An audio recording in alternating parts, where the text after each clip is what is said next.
Hello genius. आप सभी का टैप रूट फाउंडेशन क्लासेस में स्वागत है। आज हम लोग पढ़ने जा रहे हैं अर्धचालक। तो अर्धचालक के बारे में जानने वाले हैं। अर्धचालक वे पदार्थ होते हैं जिनकी चालकता चालक तथा अचालक के बीच में होती है, अर्धचालक कहलाते हैं। अर्धचालक का हमारे दैनिक जीवन में बहुत ज़्यादा उपयोग है। जितने भी स्मार्ट गैजेट्स आ रहे हैं और बहुत सारी चीज़ें आ रही हैं, तो अर्धचालक के अंतर्गत आज हम सीखने वाले हैं ठोसों में ऊर्जा बैंड। ठोसों में ऊर्जा बैंड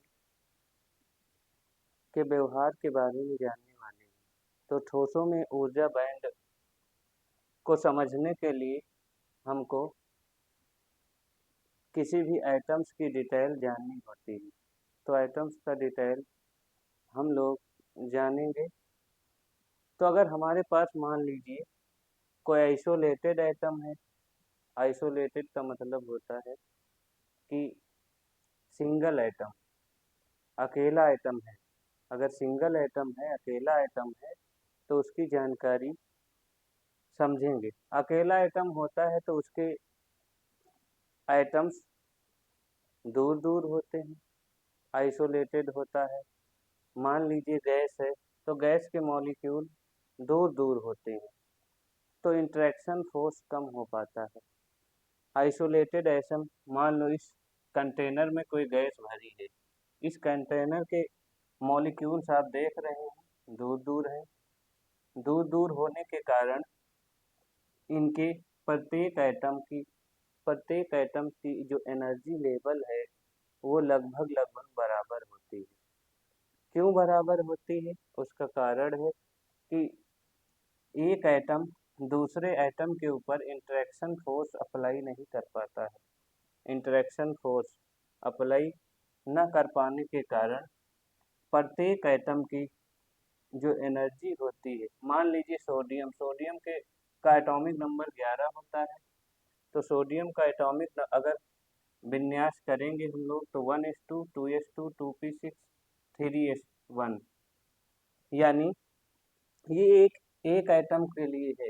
सोडियम के एक एटम के लिए ये लिखा गया है। लेकिन इस कंटेनर में बहुत सारे सोडियम एटम्स होंगे, तो उनकी जो एनर्जी होगी, सबकी एनर्जी डिस्क्रीट होगी, बराबर होगी। अगर आइसोलेटेड एटम है, हमारे जितने भी एटम हैं उन सभी आइसोलेटेड एटम्स की जो एनर्जी होगी वो सेम होगी, लगभग बराबर होगी।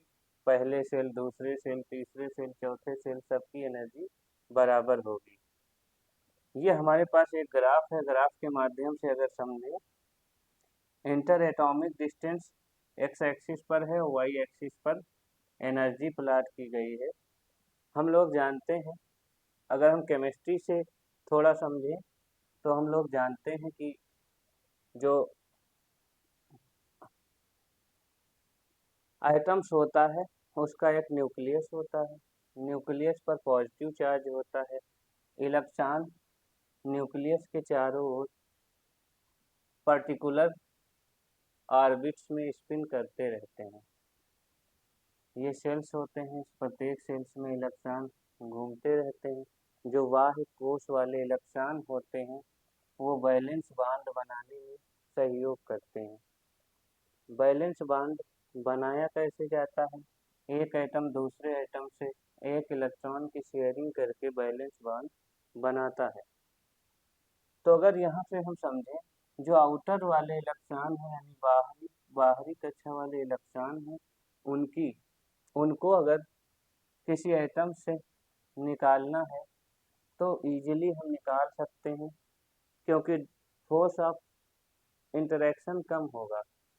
क्योंकि अगर डिस्टेंस दूर होगी, न्यूक्लियस की डिस्टेंस उस पर्टिकुलर बाहरी इलेक्ट्रॉन के लिए ज़्यादा होगी, तो फोर्स ऑफ अट्रैक्शन कम होगा न्यूक्लियस का उस इलेक्ट्रॉन के ऊपर, तो उसको निकालना आसान हो जाता है हमारा निकालने।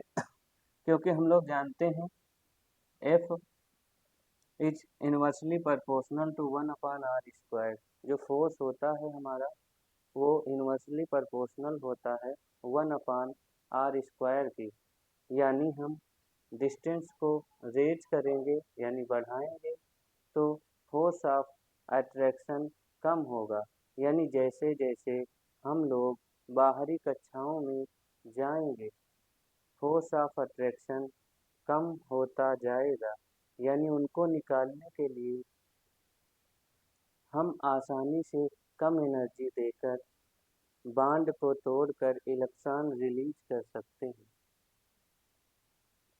अब आइसोलेटेड की बात को छोड़ के अगर हम सॉलिड्स की बात करें तो कोई भी एटम्स या कोई भी आइसोलेटेड एटम या गैसियस एटम के मॉलिक्यूल्स के बीच की अगर हम distance inter atomic distance decrease करते हैं और डिक्रीज करते चले जाते हैं तो एक स्थिति ऐसी आती है कि मॉलिक्यूल बहुत सट के पास पास में हो जाते हैं तो वो सॉलिड्स का रूप धारण कर लेते हैं, सॉलिड्स बन जाते हैं। यानी सॉलिड्स में जो हमारे एटम होते हैं वो बहुत पास पास होते हैं।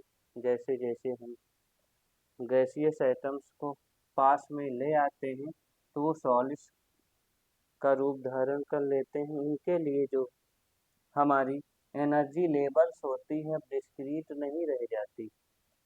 इनर सेल के इलेक्ट्रॉनों पर तो ज़्यादा प्रभाव नहीं पड़ता है, इनर सेल के जो इलेक्ट्रॉन होते हैं उन पर ज़्यादा प्रभाव नहीं पड़ता है। क्यों नहीं पड़ता है? क्योंकि जो यहाँ पर फोर्स कार्य करता है वो स्ट्रांग न्यूक्लियर फोर्स होता है।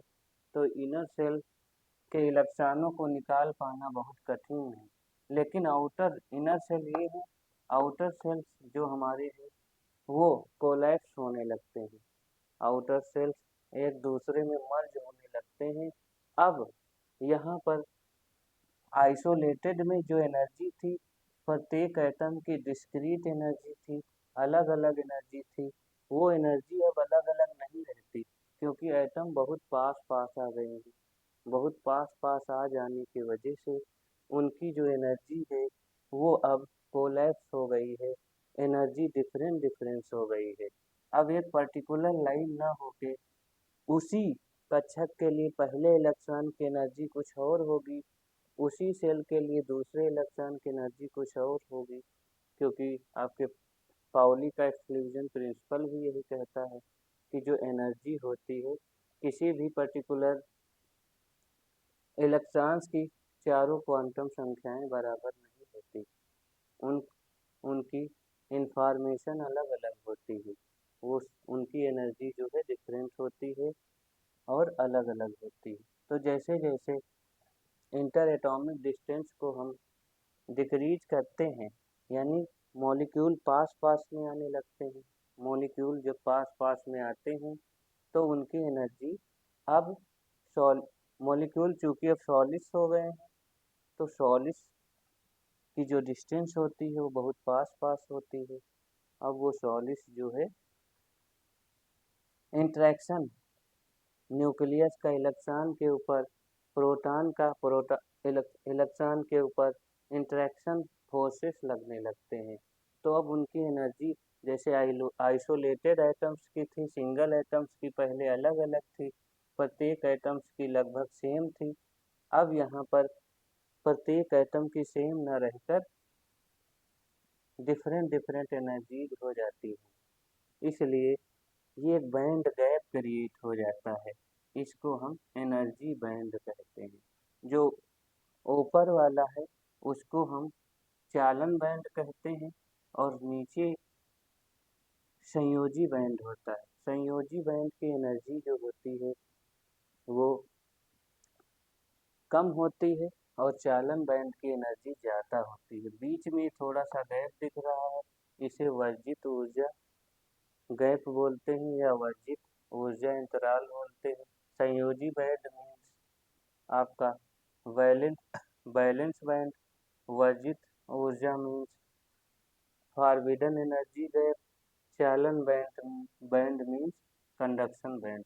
चालन बैंड में फ्री इलेक्ट्रॉन्स होते हैं जो कंडक्टिविटी में किसी भी कंडक्टर के लिए कंडक्टिव मटेरियल का रूप कार्य करते हैं, इलेक्ट्रिसिटी का फ्लो कराने के लिए सहयोग करते हैं।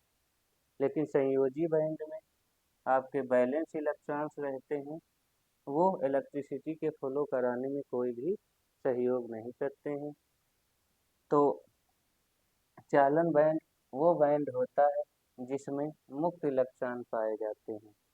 अगर ठोस के आधार पर हम समझें तो चालन बैंड, बैंड मतलब एनर्जी का पट्टा, बैंड मीन एनर्जी का पट्टा। ये एनर्जी एक कंटिन्यूअस डिस्क्रीट लेवल में एक्सप्लिट हो जाती है, यानी टूट जाती है। पर्टिकुलर इलेक्ट्रॉन की ठोस में जो है एनर्जी अलग अलग होती है, चाहे वो पर्टिकुलर उसी ही क्लास का हो, फिर भी उसकी एनर्जी अलग अलग होती है। इसलिए इसमें ये गैप्स क्रिएट हो जाता है। इसी के आधार पर हम आगे डिटेल में चर्चा करेंगे, यानी ठोसों में ऊर्जा के आधार में हम डिटेल में चर्चा करेंगे कि ठोसों में ऊर्जा के आधार पर चालन बैंड, संयोजी बैंड ठोस में कैसे बिहेव करता है, होता है, इंसुलेटर में कैसे होता है, और सेमीकंडक्टर में कैसे होता है। धन्यवाद। ये जानकारी आपको अच्छी लगी तो शेयर, लाइक और सब्सक्राइब करें।